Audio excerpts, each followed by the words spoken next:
Mas eu sinto muito por fazê-lo ouvir de que o senhor tem medo de Alexandre de Moraes. Mas qual é a outra explicação? O senhor é cúmplice? Espero que não. Espero que não. É que algumas das suas suspeitas, elas não existem, nós queremos conversar para nós não ficarmos vítimas das narrativas e das fake news. Bem, eu não sou Justiça Militar. Eu não sou Ministério Público Militar.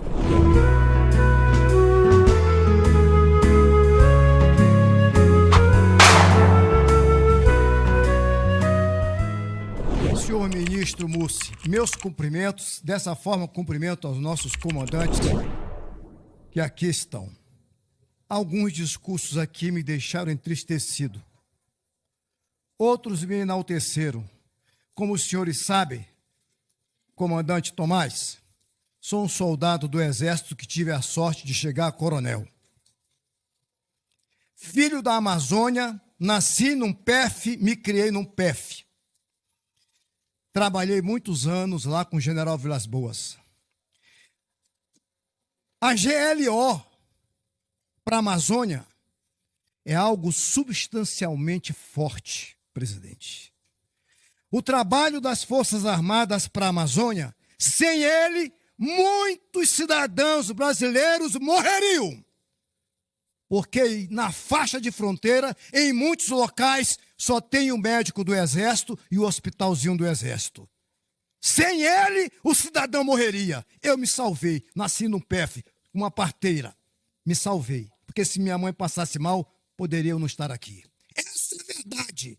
Portanto, senhores, defender as Forças Armadas, em especial, que o território da Amazônia é muito maior que o resto do Brasil.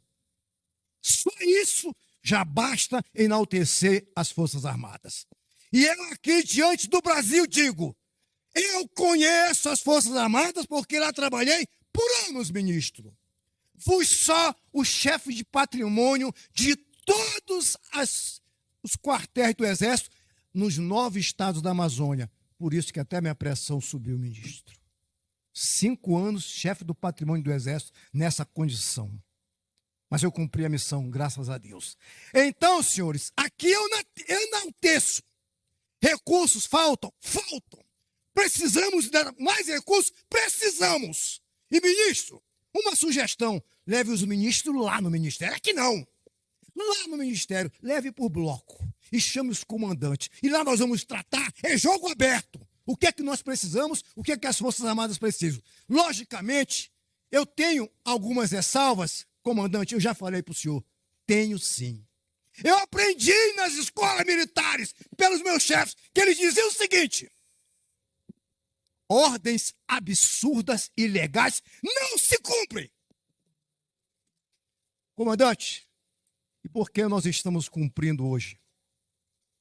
Dentro do quartel, não importa de quem seja a ordem. Se for uma ordem absurda, fora da Constituição Federal, ministro, diga para os seus comandantes, não cumpram, independente de quem deu a ordem. Não podemos cair nessa armadilha. Comandantes, os senhores são donos da área. Na área militar da União, ninguém dá ordem, é os senhores. Portanto, concluo, presidente. Cumpra a Constituição. Se a ordem for absurda, não importa que polícia e quem mandou, não deixe os seus militares serem presos. Obrigado. Se minha primeira intervenção foi um desabafo bastante veemente, essa segunda é de tristeza, porque eu vi, na verdade, tanto o ministro como o comandante corroborando com a fala inicial que fiz, confirmando o que justamente eu havia dito. As matérias da imprensa traziam que houve informação dada. Eu não passei disso, eu mostrei as manchetes. Se há incoerências no texto, podem ser acusadas, mas aquilo que foi dito pela imprensa foi confirmado, assim como o próprio comandante Tomás, da mesma forma, disse que se consultou sim com o ministro Alexandre de Moraes. E aí eu me pergunto, qual é a função hoje do STF, do Supremo Tribunal Federal, se é virar fonte de consulta de comandante do Exército. Comandante do Exército, no máximo, vai se consultar com a Justiça Militar. Conversa institucional, que negócio é esse? O juiz fala nos autos. E aí não vai uma crítica, a Vossa Senhoria está atuando dentro. Também vai, de certa forma, mas para atenuar um pouco, vai dentro do que está acontecendo hoje no Brasil. Ministro fala o tempo todo, a entrevista o tempo todo, fala fora dos autos. Torna-se consultor de comandante do Exército, sobre não promoção, mas remoção. Você tem cabimento um negócio desse? Olha que está sujeito hoje o Exército Brasileiro às Forças Armadas. A sujeição das Forças Armadas hoje não é a lei, não é a Constituição. Como disse o ministro, ordem judicial cumpre se decidimos cumprir a ordem. O problema é que a ordem judicial é ilegal, deputado Crisóstomo. É inconstitucional. Então, o que o Exército está fazendo, o que o Ministério da Defesa está fazendo, é obedecendo a Alexandre de Moraes. É Alexandre de Moraes que manda nas Forças Armadas brasileiras. Não é a Constituição, não é a legislação, não é a lei que vale, porque vocês sabem, uma coisa que eu posso dizer em elogio ao senhor, General Tomás, o senhor é inteligente. O senhor é tão inteligente que sabe que o que está acontecendo aqui é uma maquiagem. É um simulacro de devido processo legal. O artigo 69, aliás, do Estatuto dos Militares, diz que é só em caso de flagrante que poderá o militar ser preso por autoridade policial, militar ou civil. O senhor sabe que mesmo o caso, fora do contexto que o senhor citou aqui, teve participação, pelo menos, de coordenação do Exército. Esse negócio de entrar na Vila Militar, como fizeram, para fazer busca e apreensão, o senhor sabe que é absurdo, o senhor é inteligente. O senhor sabe que é ilegal. O senhor sabe que é inconstitucional. E o senhor sabe que está obedecendo a ordem de Alexandre de Moraes, desrespeitando a Constituição. Esta é a situação hoje no Brasil. O senhor tem medo de Alexandre de Moraes. Todos aqui têm medo de Alexandre de Moraes. O general Girão, que é general também do Exército, é deputado federal, diz que tem medo de falar porque a censura hoje é regra. E quem impõe é Alexandre de Moraes.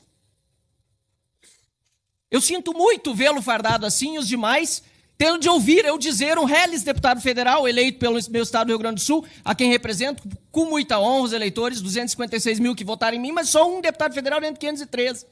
Mas eu sinto muito por fazê-lo ouvir de que o senhor tem medo de Alexandre de Moraes. Mas qual é a outra explicação? O senhor é cúmplice? Espero que não. Espero que não. Porque o que está sendo feito, o senhor disse que nunca falou algo contra o subordinado seu. Mas e os colegas de caserna?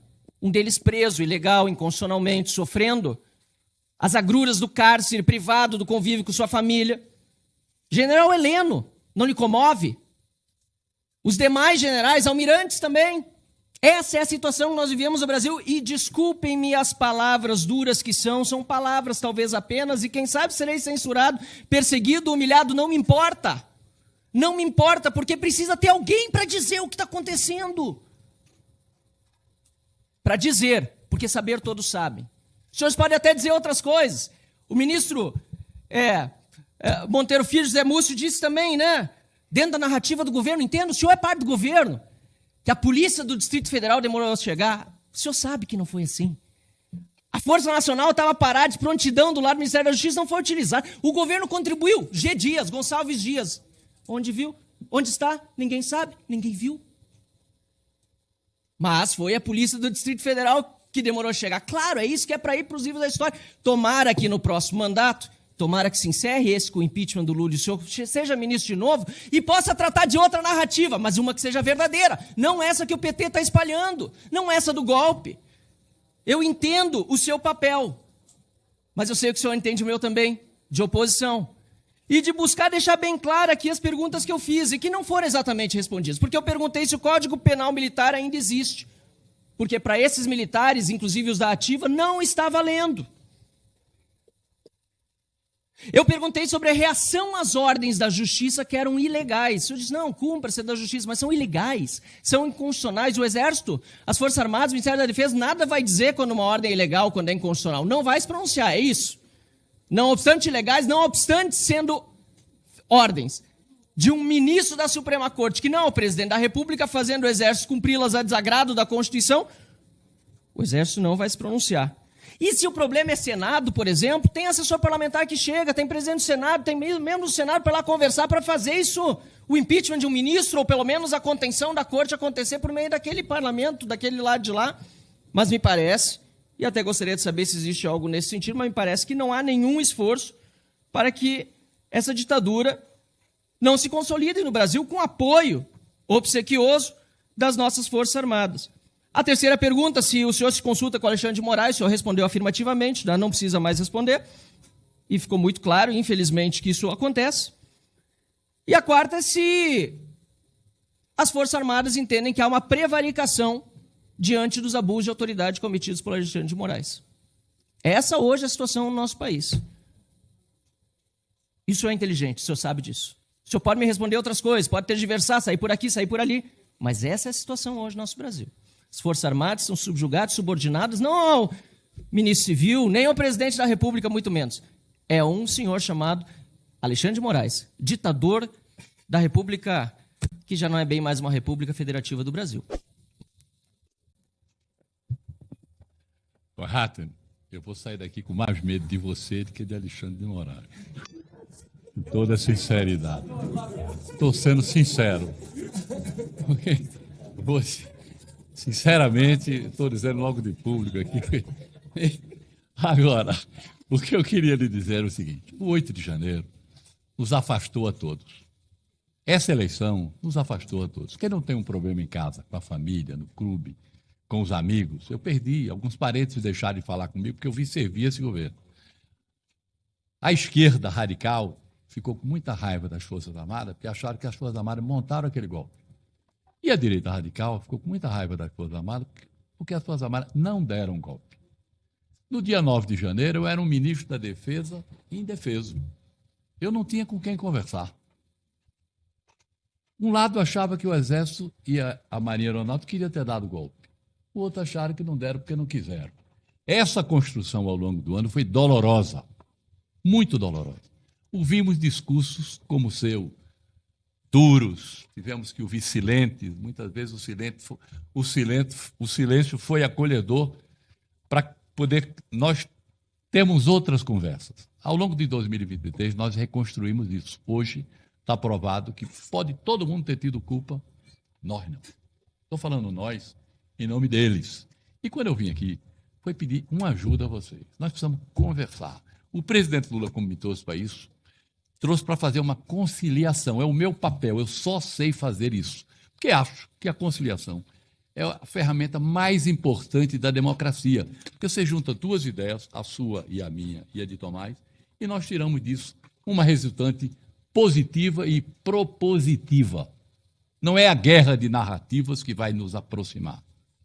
O que vai nos aproximar é nós procurarmos as nossas convergências, trabalharmos nela e evitarmos as nossas divergências.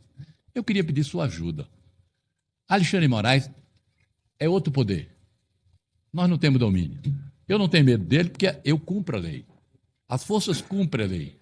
Tomás cumpre a lei. Se elas são boas ou ruins, não me cabe julgar. Eu tenho que cumpri-las. De maneira que esse é o nosso papel. Nós estamos precisando é construir as Forças Armadas com a ajuda da CREDEM para os governos brasileiros. Eu não quero ter lado nesta comissão. Eu quero que essa comissão seja das Forças Armadas. As críticas vão ser corrigidas. Nós vamos corrigir os nossos rumos. Tem um poeta, Tiago de Mello, que chama o poeta das águas, que ele dizia: a gente pode andar pelos mesmos caminhos, respeitando que cada um ande do seu jeito. Nós andamos cada um de um jeito. Precisamos apenas detectar o objetivo que a gente quer chegar. Então eu quero agradecer suas críticas, quero pedir a chance de a gente juntar suas críticas às nossas proposituras, dizer que algumas das suas suspeitas, elas não existem, nós queremos conversar para nós não ficarmos vítimas das narrativas e das fake news. Quero lhe contar a verdade, eles também querem, para a gente poder construir, nesse longo de seu mandato, que tem aí de 3 anos, uma narrativa produtiva, positiva, propositiva, para a gente construir o país que você quer, o Estado que você quer, a democracia que você deseja. Nossos poderes, a democracia pura, o pressuposto básico são os 3 poderes estarem afinados: o legislativo, o executivo e o judiciário. Com essa precariedade que nós estamos vivendo aí, há uma interposição de responsabilidade que tem prejudicado o trabalho de vocês e prejudicado o nosso trabalho também. Aí falo, obviamente, também com o acompanhamento dos meus companheiros, dizer aos senhores que há 2 semanas atrás saiu uma pesquisa, que é uma pesquisa de opinião, e que coloca as Forças Armadas com 75% em média de credibilidade da nossa população, como a instituição, dentre as pesquisadas, mais crível, continuando a manter o mesmo nível. Isso não é trabalho dos comandantes, isso não é trabalho de ninguém, é a força da Marinha, do Exército Brasileiro e da Força Aérea cumprindo a missão constitucional. Só 2 esclarecimentos aqui para terminar, né? Ainda agradecendo, inclusive, as palavras do deputado Van Hatten, mas, novamente, no início do ano passado, exatamente em fevereiro, houve a decisão, foi uma decisão, de passar todos os processos relativos ao 8 de janeiro ao Supremo Tribunal Federal. Foi em fevereiro que foi acordado isso. Isso foi passado naquela época, todos. Bem, eu não sou Justiça Militar, eu não sou Ministério Público Militar. Não houve nenhuma reclamação de nenhum dos órgãos de Justiça Militar, Ministério Público Militar, não houve reclamação de ninguém. Não houve reclamação, não houve uma reclamação veemente do parlamento, de ninguém. Foi passado, nessa ocasião, foi passado para o Supremo Tribunal Federal. Então, isso ocorreu no Supremo Tribunal Federal. O senhor falou que o senhor é inteligente, o senhor também é. Agradeço esse elogio. E convido o senhor para o senhor conhecer a nossa instituição. Vai conhecer. Eu vou ter o maior prazer em receber para explicar tudo para o senhor, algum esclarecimento extra. Mas, então, o Código Penal Militar, nesse caso, só vai ser aplicado depois se for separado o que é da justiça militar, o que é crime militar, do que é crime comum. Só vai ser separado quando isso terminar. Então, o Código Penal Militar nunca deixou de existir. Inclusive, tem militares que estão cumprindo o processo do Código Penal Militar. Por último, o Estatuto dos Militares solicitou o artigo 69, mas é o artigo 74. E o artigo 74 é o artigo 74, que prevê que nenhum militar pode ser preso por autoridade policial, se não em flagrante delito. Veja bem, por autoridade policial, não fala ordem judicial. Ordem judicial, deputado Coronel Crisóstomo, é para ser cumprida. Quando o senhor estava na ativa, tá? Eu lamento inúmeras vezes, durante o seu período de tempo na ativa, ordens judiciais foram cumpridas por juízes de primeira instância, independências militares, e todo mundo cumpriu, porque é a regra do jogo, cumpriu. Tá? Inclusive, não, entendeu? Mas quem define se a ordem é ilegal ou não são os graus de recurso que tem. Lembrando que um ministro do Supremo... não, mas tem 11. Não. Tem 11. Né? Vamos segurar a palavra ao general Tomás para dar continuidade às suas considerações finais, tendo em vista que todos os parlamentares aqui já exerceram o seu direito de fala conforme inscrição. Mas, enfim, eu respeito a opinião dos parlamentares, mas também tenho a minha, e também tenho a tranquilidade de vir aqui e de falar honestamente. Em nenhum momento eu me furtei a nenhuma pergunta que o senhor fez. Inclusive, obviamente, que as matérias têm manchete, têm conteúdo, muitas vezes os conteúdos não são específicos, mas a gente não vai se furtar a nada, a responder nada, em nenhum momento. Essa é a indicação nossa, para falar tudo. Inclusive, não vou me furtar as responsabilidades que eu tenho como comandante do Exército, como eu falei para o senhor, né? Tá? Então, tem gente que se furta alguma responsabilidade aí. Por exemplo, tem gente que está presa lá, né, na Papuda. E teve gente que corroborou com isso. Essas pessoas não aparecem. Né? Essas pessoas não aparecem. Mas tem gente que está lá. Eu sei que o senhor foi um dos que se manifestou contra isso daí. Eu sei que o senhor foi. Né? Sempre. Eu também vou atrás dos meus. Então, estou falando com o senhor que vou atrás dos meus. Mas eu estou falando que tem gente que produziu, que apoiou, que ajudou a que essas pessoas que, em tese, são inocentes, estivessem lá. Então, estou colocando essas coisas, agradecer aqui essa possibilidade, falar sobre o Exército Brasileiro, falar sobre defesa, compactuo totalmente com o ministro, não podíamos ter um ministro melhor para esse momento que a gente tem, não podíamos ter liderança, o equilíbrio, a sensatez do nosso ministro de Estado, que ele define qual é o rumo, qual é a proa. Eu acho que a gente tem que pensar, tem muito desafio para frente, muita coisa para frente. O mundo está efervescente, o mercado de defesa está bombando no mundo inteiro, não tem material de emprego militar na prateleira. O Brasil tem inúmeros desafios e ameaças. Tem a ameaça naval, tem a ameaça aérea e tem a ameaça terrestre. Então a gente tem mesmo que correr atrás. Então, muito obrigado, eram essas minhas palavras.